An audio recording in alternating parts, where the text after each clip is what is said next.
Magandang gabi po mga kaibigan, mga kapatid. Good evening. Welcome po dito sa ating programa, ang pag-aaral po ng salita ng Panginoon, and we will be studying the books of Daniel and Revelation, mga kaibigan.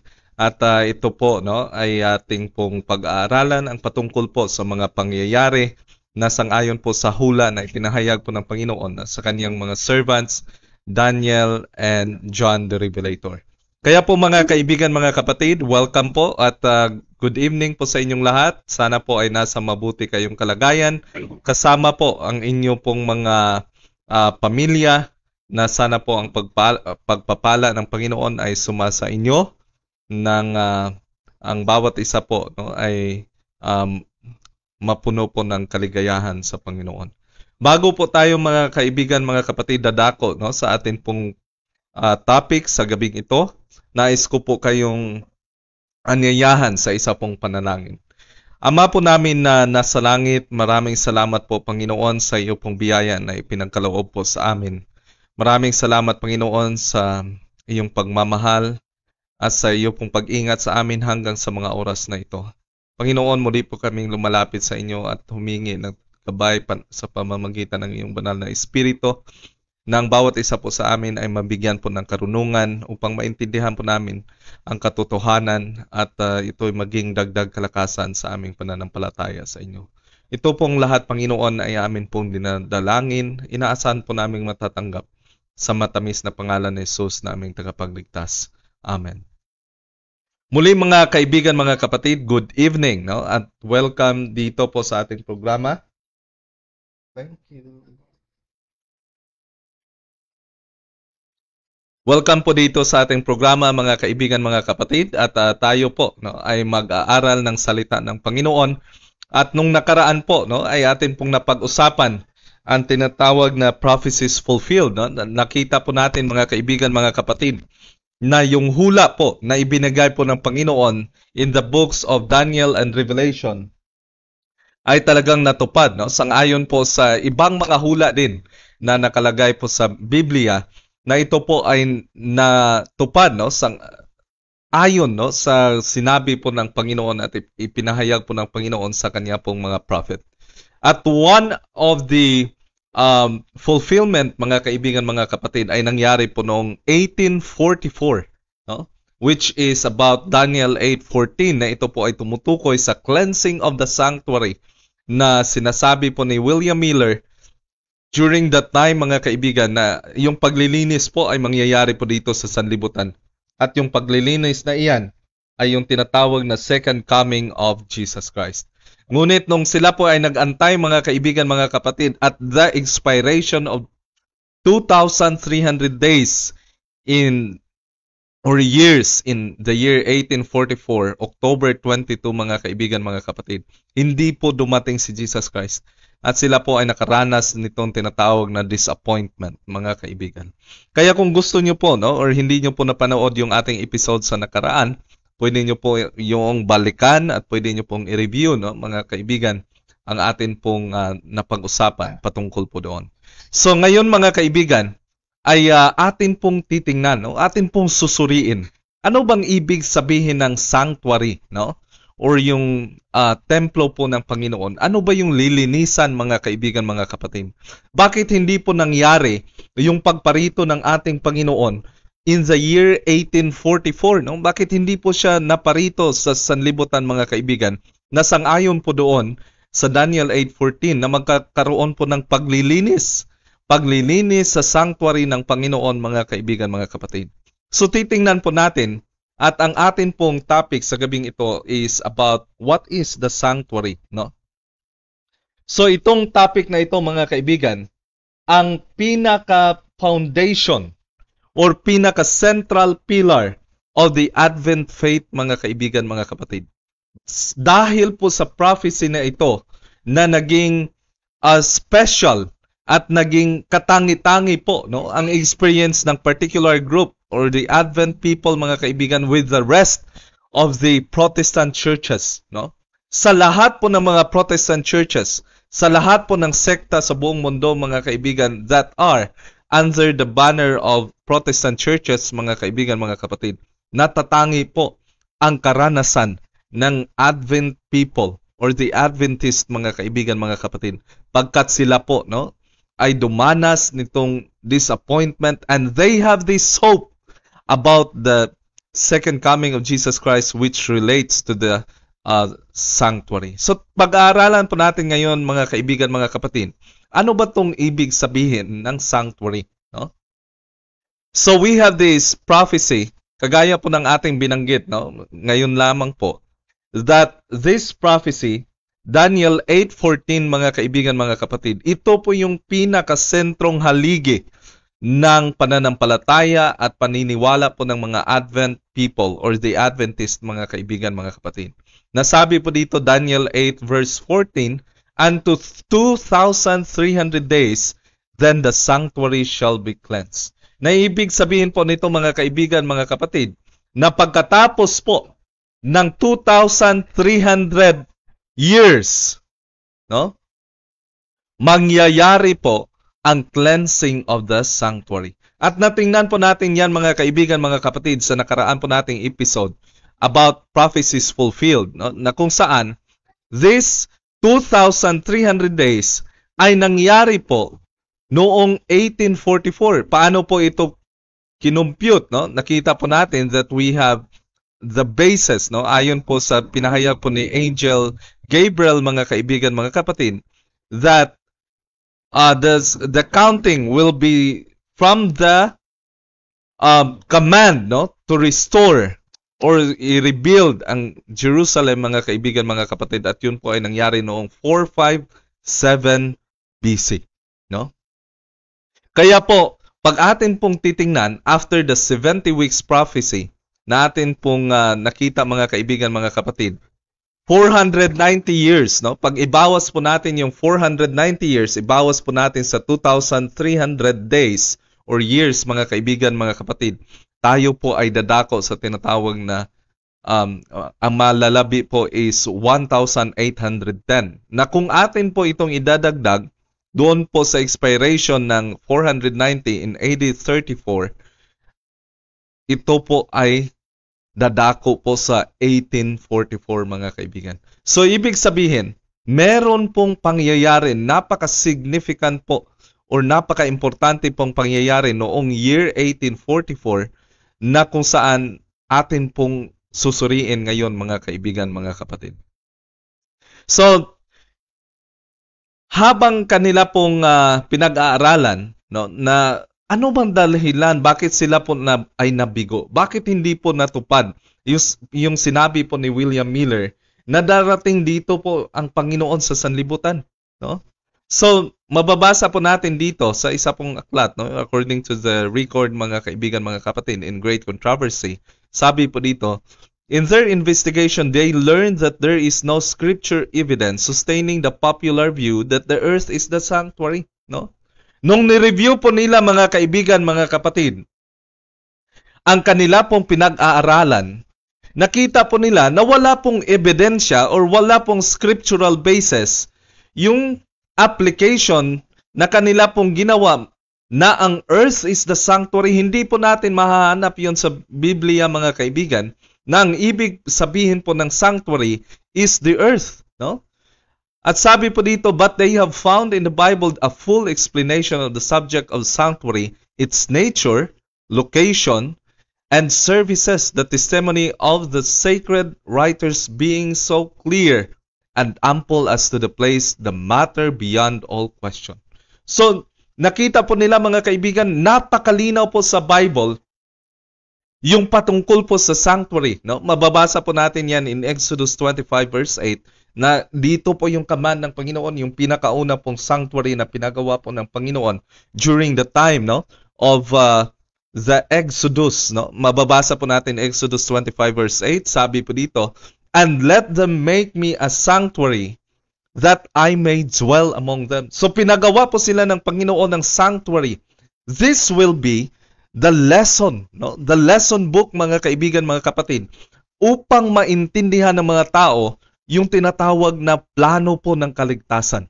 Kung ano po yung gawain, no? Primarily, kung ano po yung gawain ni Jesus Christ, mga kaibigan, mga kapatid, bilang atin pong tagapagligtas, no? Sabi po sa Psalm 17 verse 13, Thy way, O God, is in the sanctuary. Who is so great a God, as our God. No? So yung daan po ng Panginoon ay nasa sanctuary, mga kaibigan, mga kapatid, na ibig sabihin po, diyan po natin masusumpungan at maintindihan ang gawain po ni Jesus Christ bilang pagligtas po sa bawat isa sa atin, no, sa kanya pong gagawin na kaligtasan. So atin pong titingnan, mga kaibigan, mga kapatid. So by the way, ito pong ating topic, no, about the sanctuary. Ito po ay atin po natalakay doon po sa topic na tabernacle and its services. No? Pwede nyo pong i-review, mga kaibigan, mga kapatid. But we are going to give a greater detail sa atin pong topic na ito. So we have the sanctuary services, mga kaibigan, mga kapatid, that habang kanila pong pinag-aralan yun, mga kaibigan, nakita po nila na yung sanctuary pala na ginawa ni Moses sa panahon po ng Exodus was just a copy. Meron pong pinagkopyahan si Moses, no? At mababasa po natin ito, mga kaibigan, in Exodus 25:8-9, na sinabi po ng Panginoon na kailangan po gawin ni Moses ang sanctuary sang-ayon sa mga bagay na pinakita po sa kanya. Ibig sabihin po, pinakita po sa kay Moses yung sanctuary po ng langit upang maging pattern, no? Or example ng kanya pong gagawin, mga kaibigan, mga kapatid. So ito po ay mababasa natin in Hebrews 9:1-5, Exodus 25:8-9, and verse 40, Hebrews 8:4-5, and Hebrews 9:24. So sabi po dito, here is revealed the sanctuary of the new covenant. The sanctuary of the first covenant was pitched by man, built by Moses. This is pitched by the Lord, not man. In that sanctuary, the earthly priests performed their service. In this, Christ, our great high priest, minister at God's right hand. One sanctuary was on earth, and the other sanctuary was on heaven. So dalawa palang sanctuary, mga kaibigan, mga kapatid, ang binanggit po sa Bible. Malinaw po ito na diniscuss po ni Paul, no, sa kanya pong sulat sa mga Hebrews, na meron pong dalawang covenant. The first covenant, mga kaibigan, mga kapatid, no, ito po ay doon po sa sanctuary in the earth, no, na ito po ay tinayo ni Moses nung una. Naging established po ito na temple during the time of Solomon, mga kaibigan, mga kapatid. Talagang nagpatayo po siya ng temple, no? Pero ito pong first covenant, mga kaibigan, mga kapatid, ang nag-minister po dito ay mga tao po, no? Yung mga priest po ay mga tao. Ngunit dito po sa new covenant, mga kaibigan, mga kapatid, ang mag-minister po or yung pari po ay wala pong iba kundi si Jesus Christ. So dalawa pong sanctuary, ang isa dito po sa lupa at yung isa po ay nasa langit, mga kaibigan, mga kapatid. Kaya titingnan po natin dito po sa pagpatuloy, no, na mga talata, mga kaibigan, mga kapatid. Makita po natin that these are the parts of the sanctuary. No? Kung titingnan nyo po, ito po yung part ng sanctuary. We have the three sections. We have the outer court, no, or yung sa labas. And then we have also the first apartment. And we have also the second apartment, mga kaibigan, mga kapatid. So makikita po natin yung pattern ng gawain po ni Jesus Christ, mga kapatid, dito. No? Dito po sa outer court, si Jesus Christ po ay mag-aalay ng kanyang buhay. He will serve as the offering. No? At siya po ay tatanggapin. This is through the laver na bibigyan po ng token of acceptance, mga kaibigan, mga kapatid, yung kanya pong offering. At siya po ay pumasok, no? Magiging mediator po siya, mga kaibigan, and he will minister in the first apartment at magkakaroon din ng another ministry, mga kaibigan, in the second apartment. No? Titingnan po natin itong, mga kaibigan, sa atin pong pagpapatuloy. So dito po, no, in the outer court, makikita po natin na dalawang bagay po ang nandun. We have the altar of sacrifice. Dito po sa altar of sacrifice, mga kaibigan, dito po sinusunog yung inaalay ng mga hayop, mga kaibigan. No? At dito po meron din pong laver na kung saan yung priest, yung pari po, bago po siya papasok doon sa holy place or sa first apartment or first room ng sanctuary, mga kaibigan, ay kailangan niya pong maghugas, kailangan niya pong maglinis for just a particle of dust, mga kaibigan, mga kapatid. Ito po ay makapagdulot, no, ng dumi sa loob po ng sanctuary. So these are the two parts or the two things, no, na makikita po natin, mga kaibigan, in the outer court. Ang kasunod po na bahagi ng sanctuary, mga kaibigan, is yung tinatawag na holy place or banal po na dako. This is the first apartment, mga kaibigan. Mababasa po natin in Hebrews 9:1 and 2 na dito po sa first apartment may tatlo pong bagay. No? We have the candlestick, we have the table of and the shewbread, no? And we have also the altar of incense, mga kaibigan, mga kapatid. At makita po natin that in Revelation 4 verse 5, no, doon po sa vision na pinakita po sa kay John, na kung saan si Jesus Christ ay nandun po, no, nung pag-akyat niya po sa langit, no, matapos na siya po ay nabuhay, no, umakyat po siya sa langit in the eyes of the disciples, mga kaibigan. Nag-minister po si Jesus Christ sa holy place. Kung ang ancient temple po ay meron pong candlestick, nakita din po si Jesus Christ, mga kaibigan, sa vision ni John na nandun po siya sa trono ng Panginoon, and the seven lamps, no, na kung saan nandun po yung seven lamps, fire burning before the throne, which are the seven spirits of God. At nakita din po doon, mga kaibigan, and another angel came to the altar having a golden censer, and there was given unto him the incense, that he should offer it in the prayers of the saints upon the golden altar which was before the throne. So dito po, mga kaibigan, mga kapatid, makikita po natin na yung sanctuary noong una or sa panahon po ng Israel, no? Yung sanctuary po nila, which is nandito po sa sanlibutan dati, yun po ay talagang kapareho, no? Hinango po iyon sa totoo at tunay na sanctuary, mga kaibigan, mga kapatid, na nandun po sa langit, sa trono po ng Diyos, mga kaibigan, na doon po gagawin ni Jesus Christ yung kanya pong work as the high priest, as the priest, no, to mediate. At yung pangalawang bahagi, mga kaibigan, mga kapatid, no, yung second apartment or the second room, mga kaibigan, doon po sa sanctuary is the most holy place. No? Ito po yung pinakabanal na dako, mga kaibigan, mga kapatid, na kung saan, sabi po dito sa Hebrews 9 verse 3, and after the second veil, the tabernacle which is called the holiest of all, no? Yung pinakabanal sa lahat, which had the golden censer and the altar of the covenant, or the ark of the covenant, no?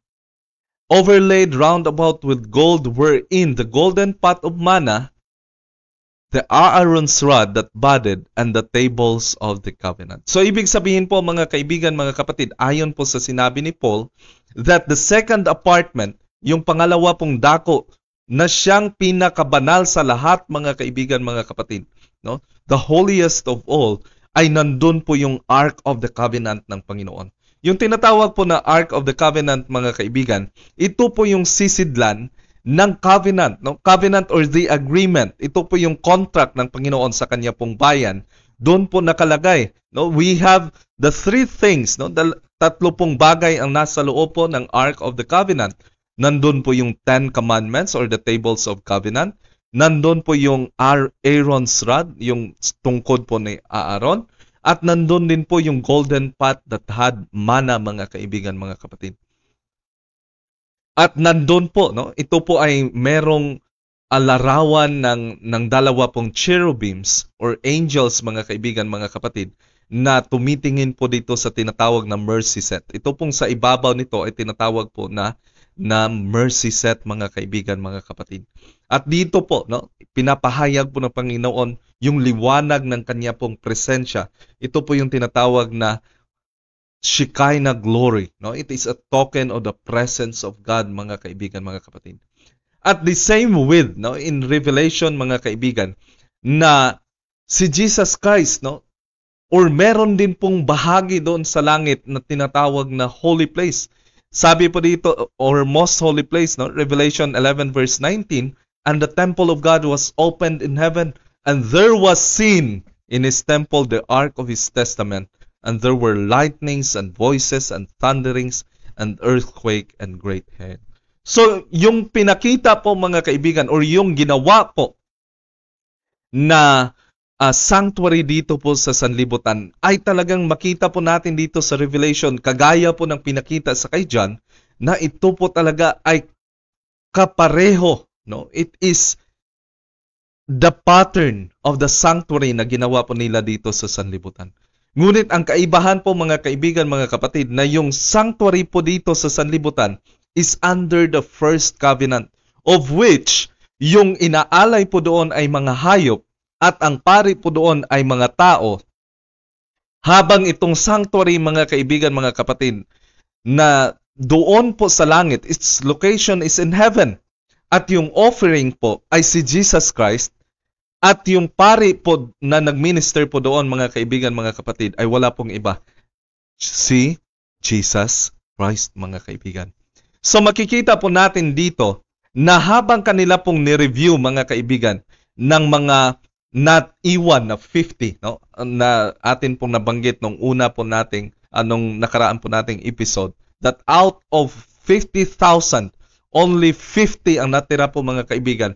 At habang po kanila pong ini-investigate po ito, kanila pong sinuri ang topic na ito, mga kaibigan, nakita po nila that meron pong mga prophecies, no, sa gawain po ni Jesus Christ. Mababasa po natin, mga kaibigan, in Zechariah 6 verse 12. Sabi po dito, the work of Christ as man's intercessor is presented in that beauty of the prophecy of Zechariah concerning him, whose name is the branch. Says the prophet, he shall build the temple of the Lord. Yung gawain po ni Jesus Christ is to build the temple of the Lord, and he shall bear the glory, and he shall sit and rule upon his father's throne, and he shall be a priest upon his throne, and the council of peace shall be between them both. Bakit meron pong mga pari, no? Meron pong pari. Bakit meron pong sanctuary? Bakit meron pong pag-aalay sa ancient Israel, mga kaibigan, mga kapatid? Ito po ay tumutukoy at ito po ay nagbibigay ng pananaw sa gawain po ni Jesus Christ, mga kaibigan, bilang atin pong tagapagligtas. Na siya po yung magiging alay, siya po yung mag-build ng temple, siya po yung gagawa ng intercession, mga kaibigan, or pagpapagitna po sa atin upang tayo po ay malinisan at mailigtas, mga kaibigan, mga kapatid. So this is presented in the prophecy of Zechariah. No? We can find it in Zechariah 6, 12, and 13, mga kaibigan. So ito po, no? Na-discover po nila, mga kaibigan, na itong sanctuary, yung topic po na about sanctuary, ay talaga pong nakasulat, no, dito po sa Bible. At sabi po dito, mga kaibigan, with the following prophecies po, he shall sit and rule upon his throne, and shall be a priest upon his throne. Not now upon the throne of his glory, the kingdom of glory has not been ushered, has not yet been ushered in. No? So yung pag-upo ni Jesus Christ po sa tinatawag na throne or trono po, mga kaibigan, mga kapatid, is not yet, hindi pa po sa tinatawag na throne of glory. No? Kasi kagaya nga ng ating nabanggit, no, sa atin pong iba pong episode, that pag sinabi pong kingdom ng Panginoon or kaharian po ng Panginoon, dalawa pong ibig sabihin nun. The kingdom of grace and the kingdom of glory. Dito po sa kingdom of grace, which has the throne of grace, mga kaibigan, mga kapatid, Jesus will minister as the priest. Habang dito po sa kingdom of glory, uupo po si Jesus Christ as the king. So habang hindi pa po ito throne of glory, kasi hindi pa po dumating si Jesus Christ dito sa sanlibutan, kasama po yung mga angels with the glory that He has had in the heavenly sanctuary, mga kaibigan, or in the heavenly throne. Hindi pa po. Sabi po dito, not until His work as a mediator shall be ended will God give unto Him the throne of His father David, a kingdom which there shall be no end. Ito po yung pinahayag, mga kaibigan, mga kapatid, doon sa atin po na pag-aralan Daniel 2, na kung saan darating po yung panahon na ibibigay kay Jesus Christ lahat, ibabalik po sa Kanya lahat ang kaharian. And He will be the King. He will be the King who will destroy all the kingdoms of this earth, mga kaibigan, mga kapatid. Pero hindi po yun mangyayari hanggat hindi pa po matatapos yung gawain ni Jesus Christ as the priest. No? Bilang pari po natin, mga kaibigan, mga kapatid.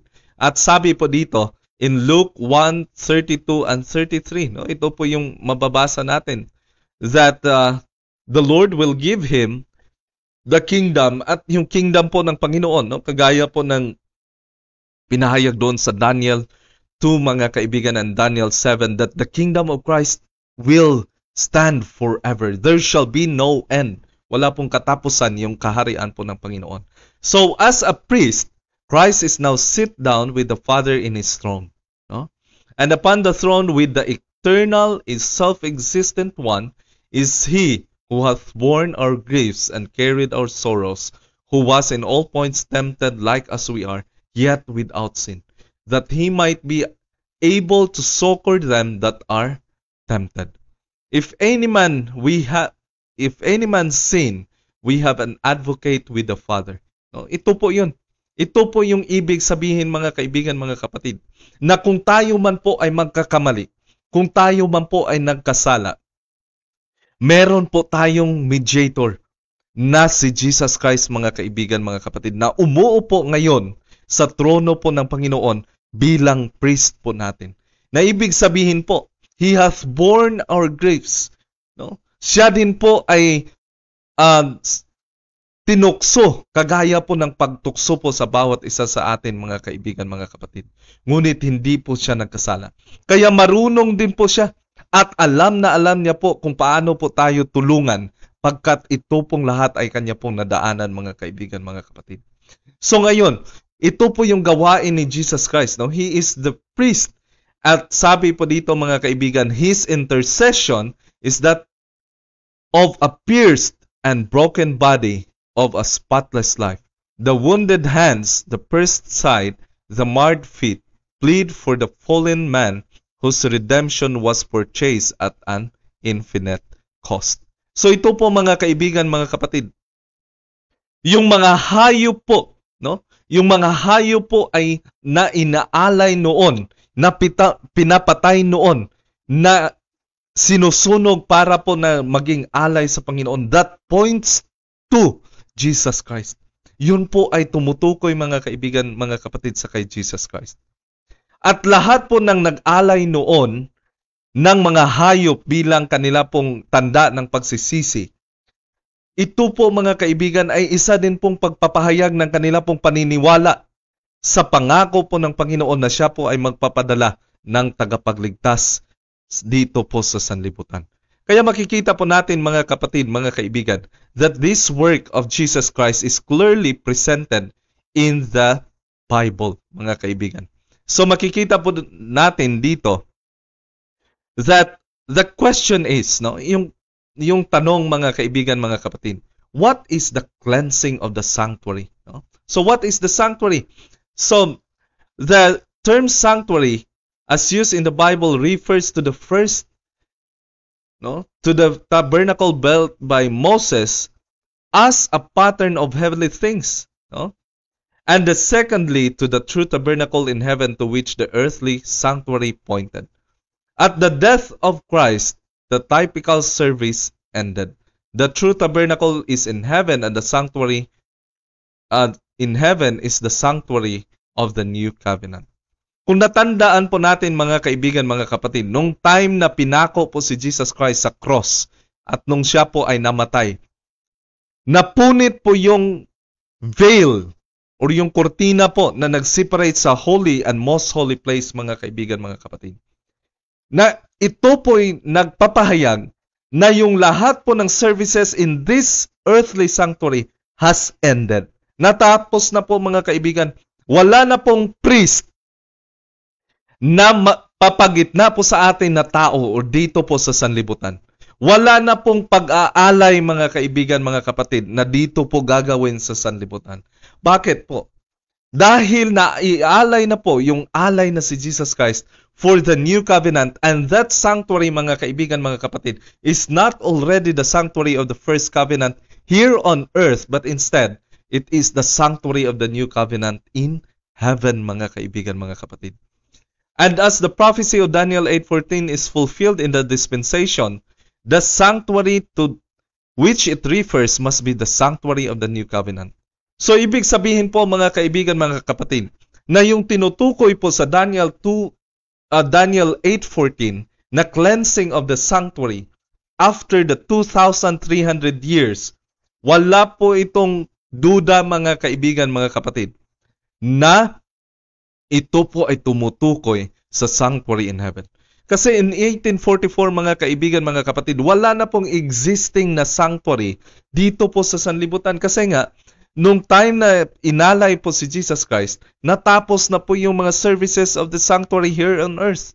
Kaya ang natitira po, mga kaibigan, mga kapatid, na sanctuary is the sanctuary in heaven. No? Kaya wala pong duda na itong tinutukoy na cleansing of the sanctuary or paglilinis po ng sanctuary ng templo po sa Panginoon ay templo po na nandun po sa langit. Na hindi po yung tao ang gumawa, kundi ang Diyos po yung mismong gumawa, mga kaibigan, mga kapatid. So, ang tanong po, mga kaibigan, what is the cleansing of the sanctuary? No? Ano ba yung ibig sabihin na paglilinis po ng sanctuary? No? Alam niyo, mga kaibigan, mga kapatid, na yung gawain po ng salvation, gawain po ng kaligtasan is paglilinis. In short po, ang tawag po doon is paglilinis, atonement. No? Paglilinis po, mga kaibigan, mga kapatid. Ibig sabihin po, lilinisan po ang bawat isa sa atin. Kaya nga po, nung sa services of the sanctuary, in the earthly sanctuary, mga kaibigan, sabi po sa Hebrews 9, the cleansing of both the earthly and heavenly sanctuary is plainly taught. Almost all things are by law, purged with blood, and without shedding blood, there is no remission of sin. So meron pong pag-aalay, meron pong shedding of blood, mga kaibigan, mga kapatid. Dahil ang bayad po ng kamatayan, bayad po ng kasalanan is kamatayan, mga kaibigan. Kaya sabi po dito, it is therefore necessary that the pattern of things of heaven should be purified with this blood of animals. But the heavenly things, no, themselves is better sacrifice than this, even the precious blood of Christ. So kung meron pong pag-aalay ng dugo sa earthly sanctuary, mga kaibigan, mga kapatid, sa pamamagitan po ng dugo ng mga hayop, mas mabuti po yung heavenly sanctuary. It has better things. Kasi ang naglinis po noon, mga kaibigan, mga kapatid, is ang dugo mismo ng ating Panginoon na si Jesus Christ. So yung sanctuary service, mga kaibigan, mga kapatid, ay nahati po yun sa dalawang bahagi. Meron po yung tinatawag na daily service, no? Or pang-araw-araw po na service, mga kaibigan, na kung saan, kung tayo po halimbawa ay magkakasala, no? Ang ginagawa po nila dati, mga kaibigan, ay magdadala po sila ng kanila pong alay. Ilalagay po nila yung kanilang kamay, mga kaibigan, sa ulo po ng alay at kanila pong sasabihin yung kanila pong kasalanan. Kanila pong ibubulong doon po sa tenga ng kanila pong alay, mga kaibigan. At sa pamamagitan po noon, no?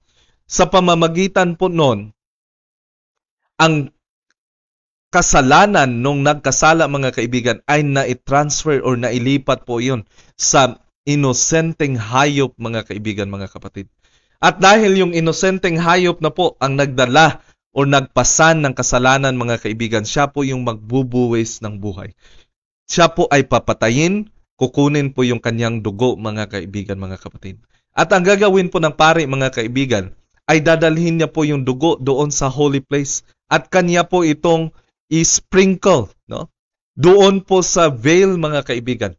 Sa pamamagitan po nito, sabi po dito, the blood representing the forfeited life of the sinner whose guilt the victim bore was carried by the priest to the holy place and sprinkled before the veil behind which the ark containing the law that the sinner had transgressed. Sa likod po nitong veil mga kaibigan, nandun po yung Ark of the Covenant na kung saan nandun po yung batas or utos po ng Panginoon na hindi po sinunod or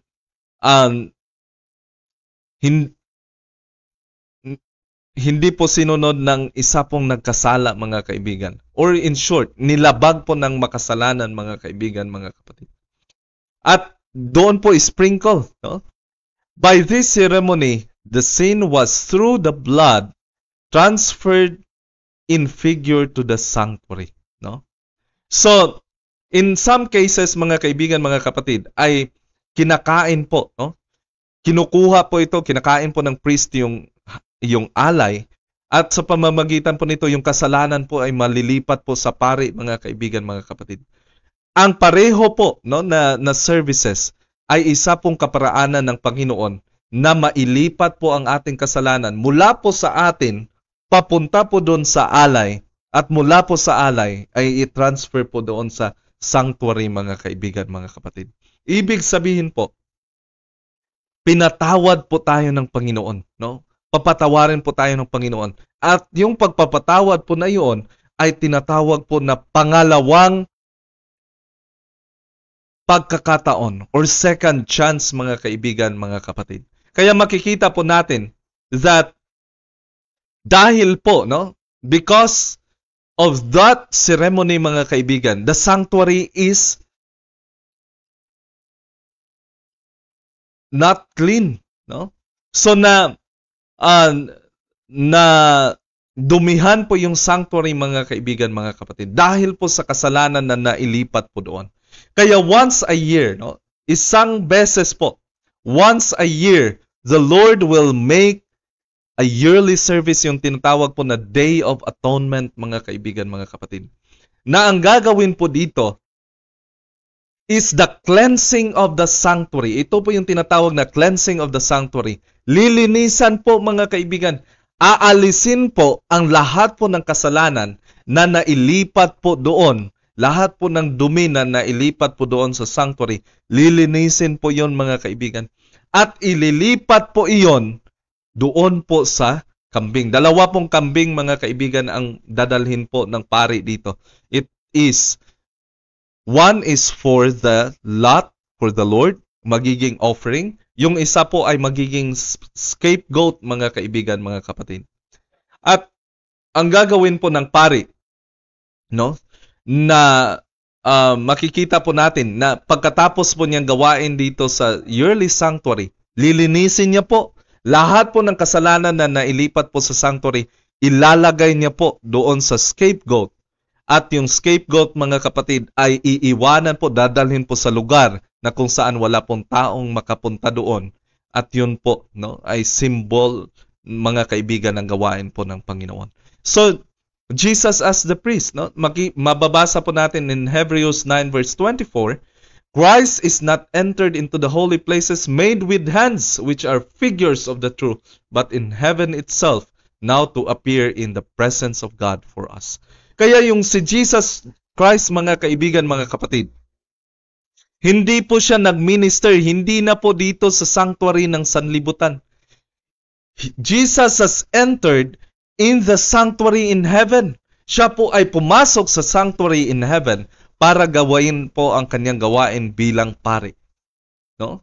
So makikita po natin dito mga kapatid that this is clearly taught in the Bible. No, ito po ay malinaw po na tinuturo po sa Bible, mga kaibigan, mga kapatid. At mababasa natin din dito, thither the faith of the Christ disciples followed him as he ascended in their sight. Here is the hope-centered which hope we have, said Paul, as the anchor of the soul, both sure and steadfast, and which entered into that within the veil, whither the forerunner is for us entered, even Jesus made an high priest forever, neither by blood of goats or calves, but by his own blood he entered in once in the holy place, having obtained eternal redemption for us. So pumasok po siya sa holy place, mga kaibigan. Sa unang bahagi po, yung paglilipat ng kasalanan, kung sa ancient Israel po, yun po yung paglilipat ng kasalanan mula po sa makasalanan, doon po sa hayop na alay, hanggang doon po sa sanctuary. Ililipat po, mga kaibigan.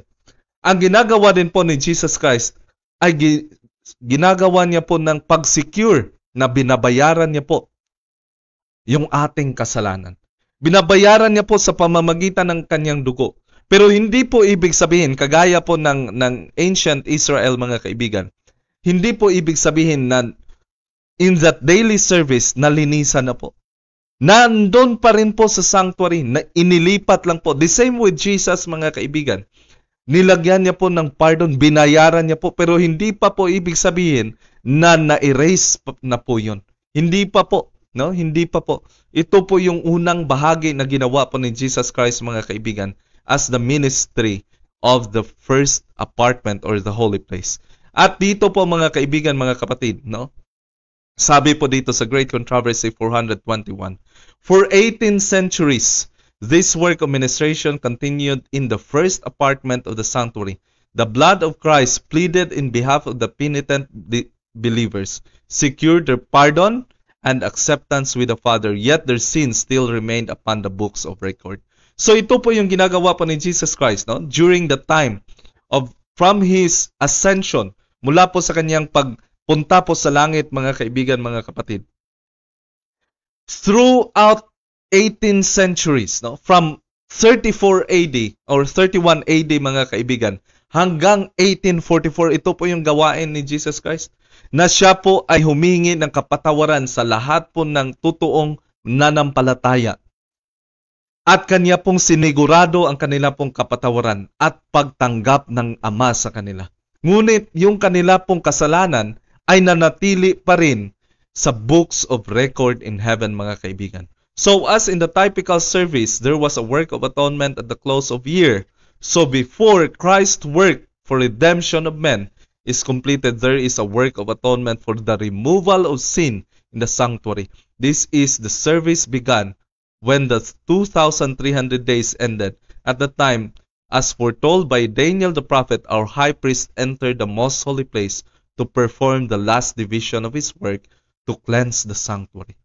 So yung ginawa po ni Jesus Christ, mga kaibigan, mga kapatid, kagaya po ng typical service or yung service po sa first sanctuary, mga kaibigan, in the first covenant sa panahon po ng Israel, na kung saan, no, sa typical service, mayroon pong ginawang paglilinis yearly, mga kaibigan, mga kapatid, bago po matapos yung taon. Ganun din po sa gawain po ni Jesus Christ. Bago po matapos yung kanyang gawain bilang pari, mga kaibigan, meron din po siyang special na gawain sa most holy place, at yun po ay removal of sin. Hindi lang po pagpapatawad, mga kaibigan, kundi yung atin pong kasalanan na naisulat po sa books of record in heaven will be removed. Buburahin po yun ng Panginoon, mga kaibigan. It is called the cleansing of the sanctuary. Ang paglilinis po ng sanctuary, lilinisin po yung record natin, mga kaibigan. Lahat po ng ating kasalanan na atin pong pinagsisihan, mga kaibigan, ay lilinisin po yun ng Panginoon.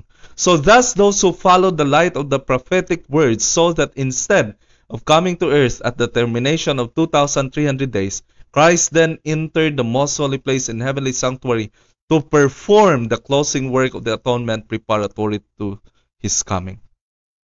So ibig sabihin po mga kaibigan, mga kapatid, doon po nagkamali yung Advent believers noong 1844. Kasi inakala po nila na pupunta po dito si Jesus Christ sa sanlibutan upang maglinis.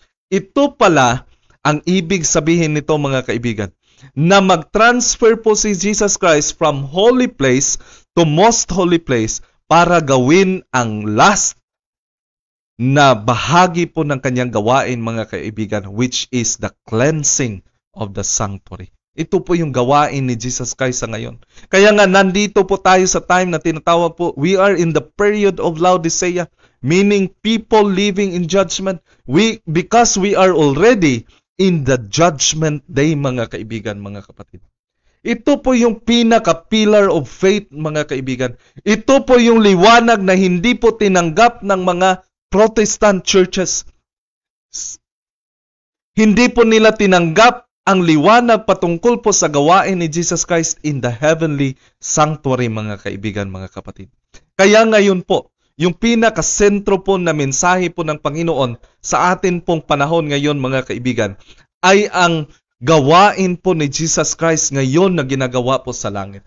At alam niyo po mga kaibigan, pag matapos po yung gawain ni Jesus Christ, kagaya po ng ancient Israel mga kaibigan, na yung kasalanan ay ililipat po sa scapegoat. Ang scapegoat po mga kaibigan ay nagrepresent po sa kay Satan. So it was seen also that while the sin offering pointed to Christ as the sacrifice, the high priest represented Christ as the mediator. The scapegoat typified Satan, the author of sin, upon whom the sins truly penitent will finally be placed when the high priest, by virtue of the blood of sin offering, removed the sins from the sanctuary he placed upon the scapegoat.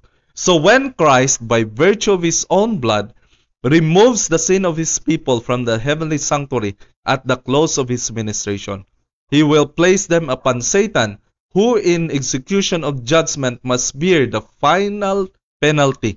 The scapegoat was sent away into the land not inhabited, never to come again to the congregation of Israel. So will Satan be forever banished from the presence of God and his people, and he will be blotted from existence in the final destruction of sin and sinners. So yung buong services po ng sanctuary mga kaibigan ay tumutukoy sa gawain po ni Jesus Christ. Kaya po sa atin pong panahon ngayon, ayaw po itong maintindihan ng kaaway mga kaibigan. Ayaw po niyang maintindihan po natin ito. Dahil kung meron po tayong kasalanan na pagsisisihan, at ito po ay ma-erase, ililipat po ito sa kanya mga kaibigan, mga kapatid. Kaya ang very center of this matter mga kaibigan, mga kapatid, since 1844, gumagawa na po si Jesus Christ sa last work of his ministry. And that is the cleansing of the sanctuary. No? Kaya po ang tanong mga kaibigan, mga kapatid, are we living in accordance mga kapatid sa light na binibigay po ng Panginoon sa ating panahon ngayon? Atin po bang iniisip ngayon yung ginagawa po ni Jesus Christ na cleansing of the sanctuary? Hindi natin alam mga kaibigan kailan tatawagin ang aking pangalan or ang inyong pangalan mga kaibigan. At titingnan po doon kung tayo ba ay napatawad. Titingnan po natin mga kaibigan, mga kapatid, sa susunod po natin na pag-aaral. Ano ba ang dapat nating gawin? No? Ano ba ang ginagawa ngayon ni Jesus Christ? No? We will go that in depth mga kaibigan. At paano po tayo maka-benefit? Paano ba tayo maka-benefit nito mga kaibigan na magkaroon po tayo ng clean record in heaven? Paano po malinis yung record natin po sa langit mga kaibigan? This is the very heart of the first angel's message mga kaibigan, mga kapatid. The gospel, the judgment is come. Na dumating na po ang panahon na si Jesus Christ ay maglilinis po. Lilinisin niya po. At ang tanging paraan po mga kaibigan, mga kapatid, na malinis po yung ating record ay atin pong pagsisihan ang ating kasalanan. At tanggapin po si Jesus Christ as our personal Savior. Kaya titingnan po natin yan mga kaibigan, mga kapatid, sa susunod po natin na pag-aaral. At maraming salamat po sa inyong pagsama sa ating pag-aaral sa gabing ito. At bago po tayo magtatapos, nais ko pong anyayahan kayo sa isa pong panalangin. Ama po namin na nasa langit, maraming salamat po Panginoon sa iyong biyaya na ipinagkaloob po sa amin. Maraming salamat po Panginoon sa kaligtasan na ibinigay niyo po sa amin. Ang second chance na kami po ay maibalik sa inyo, na malinisan po kami sa lahat po ng kasalanan at kami po ay makatanggap ng buhay ng walang hanggan at mamuhay kasama niyo po sa walang hanggan. Panginoon, tulungan niyo po kami na ito pong katotohanan na ito ay manatili po sa aming puso't isipan. Ang magandang balita ng inyong paghukom at ang bawat isa po sa amin ay magkaroon po ng benefit na malinisan po kami, Panginoon. Kayo din po ang mag-bless, Panginoon, sa mga viewers at sa kanila pong pamilya. Kasama po namin, Panginoon, ingatan niyo po kami sa gabing ito na mailayo po kami sa kahit anumang kapahamakan. Patawarin niyo din po kami, Panginoon, sa lahat ng aming kasalanan na nagawa po laban sa inyo. Tulungan niyo po kami na magapi ang aming mga kahinaan. Ito pong lahat, Panginoon, ay amin pong dinadalangin. Inaasahan po naming matatanggap sa matamis na pangalan ni Jesus na aming tagapagligtas. Muli mga kaibigan, mga kapatid, sa atin pong pag-aaral ng salita ng Panginoon, no? Bukas siguro hindi po tayo makapag-broadcast dahil po sa aming staff meeting that is scheduled every Wednesday. So siguro yung next episode po natin will be on Thursday, no, mga kaibigan. Atin pong pag-aaralan. Paano ba tayo? No, paano ba tayo malinisan, mga kaibigan, mga kapatid? Paano ba tayo makapag-participate sa ginagawa po na cleansing of the sanctuary doon po sa langit, mga kaibigan, na ginagawa po ngayon ni Jesus Christ. Kaya po, dito po natin maintindihan, mga kapatid, na without this realization, without this understanding of the work of Jesus Christ, yung atin pong mga ceremonies dito sa sanlibutan, yung atin pong mga pag-aangkin, yung atin pong pagmamataas sa ating sarili, ay wala pong kabuluhan, mga kaibigan, mga kapatid.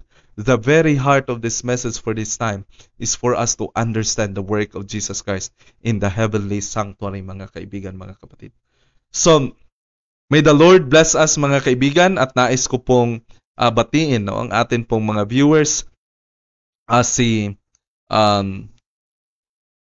akin pong mahal na ina, Julie Gustilo Wanse, ganun din po kay Brother RG Ramos, Sister Cernio Rhea Cabrera, Sister Gliceria Rillermo, sa akin pong mahal na asawa, Gladys Joy Wanse, ganun din po sa aking tsuhin, Jimmy Wanse, Sister Iskara Terry, Sister Ann Sermino, ganon din po kay Sister Ami Benavides Domitita, ganon din po kay Granny Eunice Rodica, at ganon din po kay Ma'am Hazel May Quizon, at sa aking mahal na biyanan, Elma Roa Ortega, ganon din po kay Sister Emerita de los Santos Wanse, Brother Junel Magalon, Inday Nicor Albeso, at ganun din po kay Sister Chit de la Paz, ganun din po kay Brother Junry Bruce Sakal, kay Ninang Rosabelia Indombingo, Brother Kevin Arman, mula po ito sa Pakistan. Good evening, brother, and may God bless you. Ganun din po kay Brother Geoffrey Tibay, kay Reynold Tesorio Acosta, Sister Angel Gaspan Mandresa, gano'n din po kay Brother Hedrin Soliano, at kay Sister Adela Pulig, Sister Joyce Rojas Maniago. Maraming salamat po, mga kaibigan, sa inyo pong pagsubaybay sa ating programa, at kita-kita po tayo, mga kaibigan, sa susunod po ng pagkakataon. And may the Lord bless us, mga kaibigan, mga kapatid, na tayo po ay pagpalain ng Panginoon, na magkaroon po tayo ng kasiguruhan, mga kaibigan, sa atin pong pag-aaral or sa atin pong kaligtasan, mga kaibigan, lalo na po, no, nitong huling kapanahunan. Kaya po, no, ang hindi ko po nakita dito, tingnan ko po, Sister Nove Grace Anorico Nicor, ganun din po kay Benjamin Maso, Jamie Lynn Cinto, ganun din po sa aking kapatid Jericho Wanse, Hosea Okioma, at ganun din po kay Sir Alvin Padagas at Cynthia Cartagena Papasen Bibanco. Ganun din po kay Sister Madeline Salares Lacaba, Sister Jim Lawrence Simina. Maraming salamat po mga kaibigan. Kita-kita po tayo sa darating na Webes kung loloobin po ng Panginoon, and may God bless us all. Good evening po sa ating lahat. Purihin po ang Panginoon. Amen.